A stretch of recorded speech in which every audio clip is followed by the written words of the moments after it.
Olá, olá, bom dia, boa tarde, boa noite a todos. Vamos aqui a mais um quadro de apostas, neste caso mais um quadrinho referente a jogos de ténis que se vão realizar durante o dia de amanhã, dia 2 de 3 de 2023, e vamos começar rapidamente para o torneio de Santiago, no Chile, circuito ATP, onde a superfície é o clay, ou seja, o pó tijolo, e temos o primeiro jogo, aliás, os dois jogos, os dois manos Cerundolo vão se enfrentar. No primeiro jogo temos o mano, o Juan Manuel Cerundolo, portanto, que tem 21 anos, e que vai jogar contra ao contrário do seu irmão o Francisco, que tem 24, e que é, de facto, comparando os dois, mais jogador. Temos então o José, o Cerundolo, que vai jogar contra o Lajovic.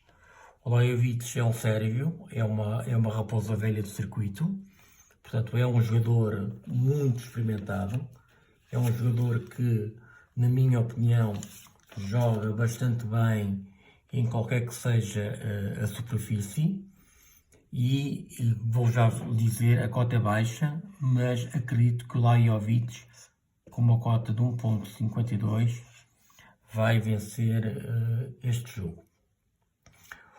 É verdade que o Cerundolo vem de 3 vitórias consecutivas, vem 2 delas contra compatriotas seus, como o Delbonis e o Cachin, mas sempre que defronta adversários de ranking, ou sempre que defrontou ultimamente adversários de ranking superiores como o Cameron Norrie e o Jerry, portanto perdeu os jogos. Por sua vez, o Lajovic vem de vitórias, por exemplo, contra o Schwarzman, que também é argentino, que é um jogador muito cotado, muito bem ranqueado, portanto é um jogador que está no top 40, nomeadamente na posição número 37. Portanto, venceu também o Ger, que é um jogador ranqueado número 55, e perdeu, o que é perfeitamente normal, contra o Carlitos Alcaraz, que é o número 2 do mundo, não é? Mas até chegou a dar luta no segundo set. Perdeu o primeiro set por 6-4 e perdeu o segundo no tie-break, portanto perdeu por 7-6. Portanto, aqui vou um bocadinho mais na ratice do sérvio, em virtude da juventude do argentino. O jogo é o seguinte, já vou fazer o contrário. Portanto, é um jogo entre compatriotas, entre os argentinos Echeverri e o Francisco Cerundolo.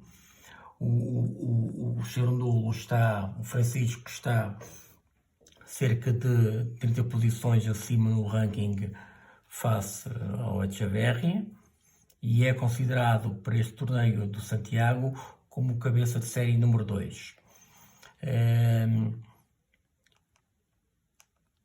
É verdade que o confronto entre ambos revela um empate, portanto o Echeverri venceu em 2020, portanto já há muito tempo, e o Cerundolo devolveu essa derrota em 2021. Contudo, acho que o Cerundolo é mais jogador. Nos últimos 5 jogos nesta superfície de pó tijolo, o Cerundolo perdeu contra o Zapata Miralles, mas o Zapata Miralles esteve de uma forma bestial. Eu, dos jogos que vi, fiquei muito admirado para a forma em que o Zapata Miralles tem apresentado, e a segunda derrota do Cerundolo é exatamente contra o mesmo Zapata Miralles, ou seja, a primeira derrota foi foi no torneio do Buenos Aires e a seguir foi do Rio de Janeiro, num Super Zapata Mirão. O Etcheverry perdeu contra o espanhol Alberto Ramos, num jogo em que eu tive a oportunidade ou o privilégio de assistir e achei que o Etcheverry teve o jogo na mão e deixou-se levar e acabou por perder um bocadinho por culpa própria. Ou seja, acho que esta vitória do Alberto Ramos foi mais de mérito do argentino do que mérito do espanhol e perdeu contra o Cameron Norrie, o que é perfeitamente normal, dado que o Cameron Norrie é muito mais jogador do que este Etcheverry. Contudo, o Etcheverry tem derrotas no clay, como por exemplo o português João Sousa, ou como também o argentino Oliveri, que por exemplo, o Oliveri apresenta um ranking acima dos 230, portanto, enquanto que o Francisco é um jogador que está mais experimentado relativamente a grandes competições, portanto, posso adiantar que a nível do clay, o Francisco Cherundolo venceu adversários como o Karatsev, como o Rublev, como o Baez, o seu compatriota, como o espanhol Carreno Busta, portanto, como o Casper Ruud, ou seja, jogadores de valia bastante alta. Assim sendo, o meu palpite é, de facto, no Mano, o Cherundolo, mas neste caso do Francisco, a uma cota de 1,63. Eu depois vou colar no vídeo as imagens, o print screen das cotas. A seguir temos um jogo de Challenger, de pau, onde a superfície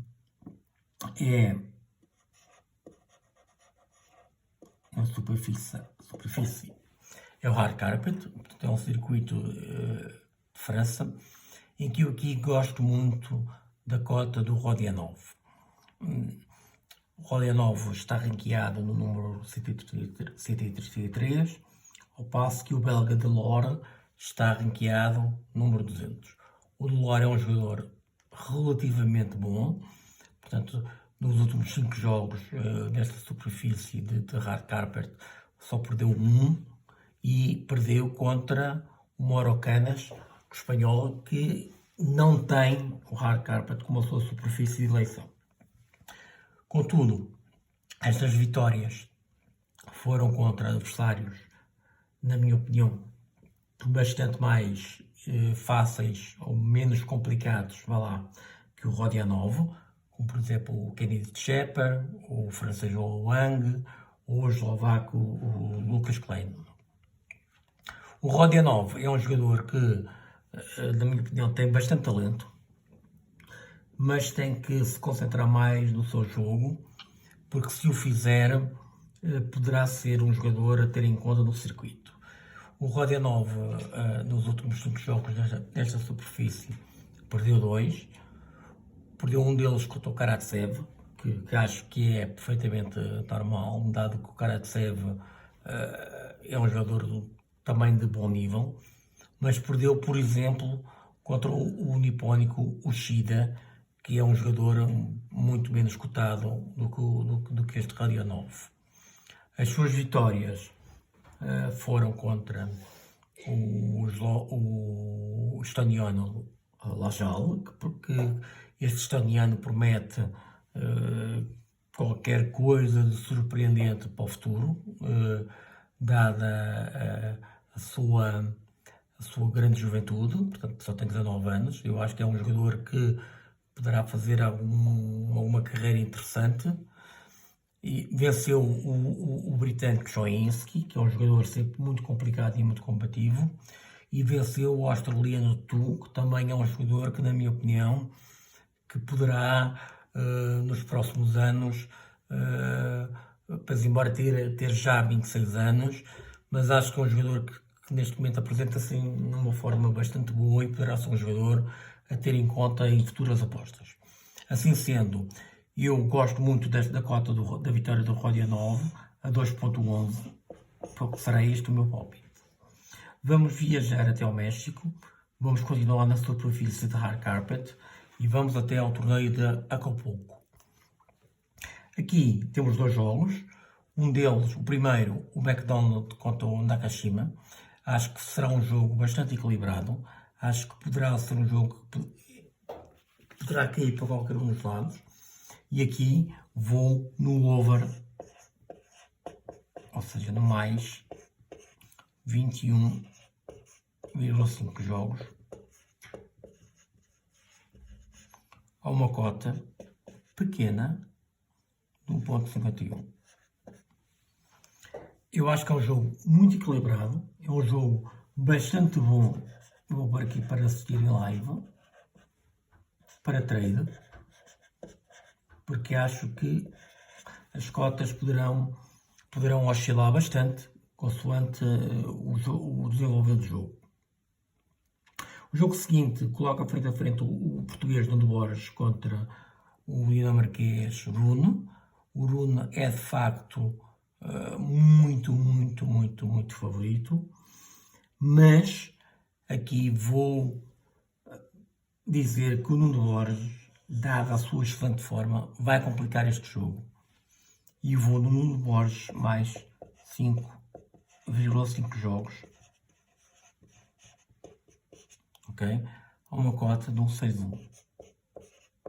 Desculpem. 5 jogos só. O que é que eu estou aqui a querer dizer? Que o Rune até pode vencer, mas o total de pontos que o Nuno Borges vai conseguir, somados a 5, vão ser superiores ao total de pontos que o Rune vai conseguir dar.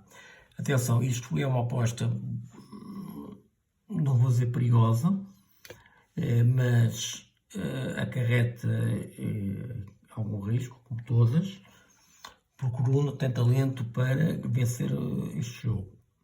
E vencer até de forma, poderá vencer até de forma fácil. Mas acredito que o Nuno Borges, na forma que está, e principalmente porque tem neste momento uma cadência maior de jogos que o Rune, neste piso, poderá cumprir com este handicap.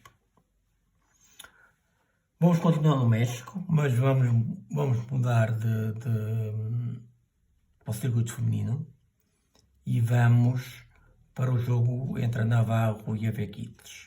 Aqui, muito honestamente, tenho que arriscar na Navarro, porque tendo ela uma cota de 4,20, não posso deixar de a palpitar.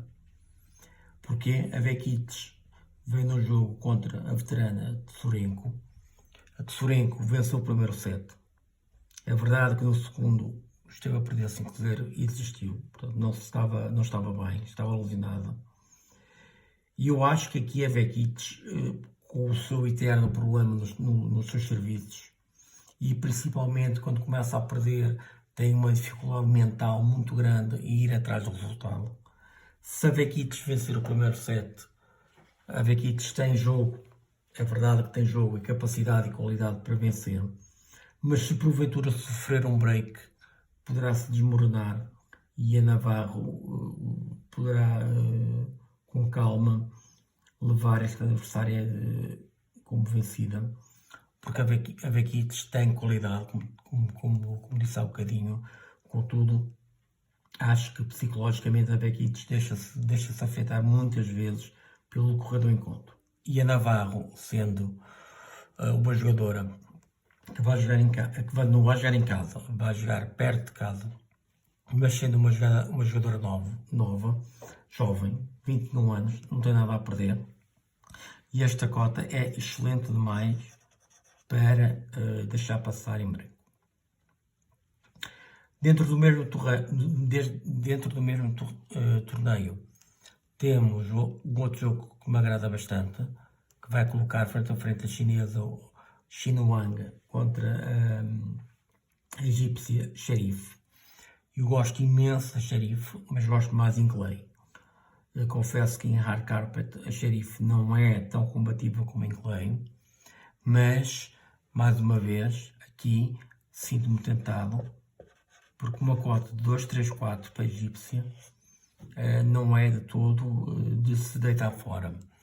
A egípcia foi considerada a sétima cabeça de série para este jogo, Portanto, volto a dizer, a Sheriff é muito mais jogadora, isto na minha opinião, do que Clay. Contudo, acho que aqui é um jogo que eu acho que as casas de apostas estão a dar um favoritismo exagerado à chinesa. A chinesa poderá vencer o jogo, mas acho que não com esta facilidade que as casas de apostas estão a indicar. Quem quiser ser mais cauteloso, eu não vou fazê-lo, mas poderá fazer, por exemplo, mais um 7,5 para a Sheriff, que deve apresentar uma cota sensivelmente, eu por acaso não vi, mas poderá apresentar uma cota, não sei, talvez um 50, um 60, não sei. Pronto, é uma questão a ver. Mas aqui também, tal como o jogo de cima, vou muito influenciado pela cota, porque acho que existe uma real possibilidade da egípcia vencer. Vamos voltar ao circuito masculino e vamos para o torneio de Challenger de Waco, nos Estados Unidos, e vamos para o jogo entre o tunisino Dogas e o português Gastão Elias. Eu fiquei bastante admirado com a vitória do Gastão Elias no último jogo contra o francês Coquard, e principalmente por ter vencido por 2-7-0. O Gastão Elias é de facto um jogador de clay, portanto, e o Dogas um jogador, na minha opinião, mediano para baixo em cada uma das superfícies. Por exemplo, em hard carpet, para terem uma noção, o Elias venceu nos últimos 5 jogos o nipónico Uchida, que é um jogador muito irregular, e venceu com o carro, como vos disse, que fiquei muito surpreso. Mas perdeu contra o ucraniano Krichut, perdeu contra o norte-americano Holt e perdeu contra o alemão Martier. Todos jogadores ranqueados acima do Elias. É verdade que o Elias possui um ranking um bocadinho acima do Dogas, portanto apresenta um ranking que está no ranking na posição 248, enquanto que o Dogas está na 279. Eu vi o jogo do Dogas com o Toshimitsu e gostei bastante. Gostei do serviço do Dogas. E aqui também vou, porque acho que o Elias, além da sua veterania, portanto é um jogador nitidamente de clay, como disse há bocadinho. Quando digo veterania, o Elias tem 32 anos, o tunisino tem 25. E eu aqui gosto muito da cota do Dogas, que apresenta uma cota de 2,32. E é este o meu palpite para este jogo. O último jogo que tenho para vos apresentar é no torneio de Austin, também a realizar-se nos Estados Unidos, e coloca frente a frente duas jogadoras norte-americanas, McNally contra Danielle Collins. Eu já disse muitas vezes aqui no quadro de apostas que a Danielle Collins é uma jogadora de tudo ou nada. O que é que eu quero dizer com isto? É uma jogadora que é capaz de vencer ou perder contra qualquer adversária. Portanto, é uma jogadora que vive muito, é muito inconstante, que, na minha opinião, com os seus 29 anos e estando no ranking número 38, tem ténis para estar melhor ranqueada. A McNally é uma jovem, tem 21 anos, está neste momento no número 65 e nos últimos 5 jogos da McNally ela só perdeu um, que foi contra a Peterson, para o torneio de Mérida, nas meias finais, em que a Peterson, na final perdeu contra a Carolina contra a Camila Giorgi, a italiana, mas venceu algumas jogadoras de ranking superior a ela, como por exemplo a Parks, como por exemplo a própria a Birrell, a australiana, e também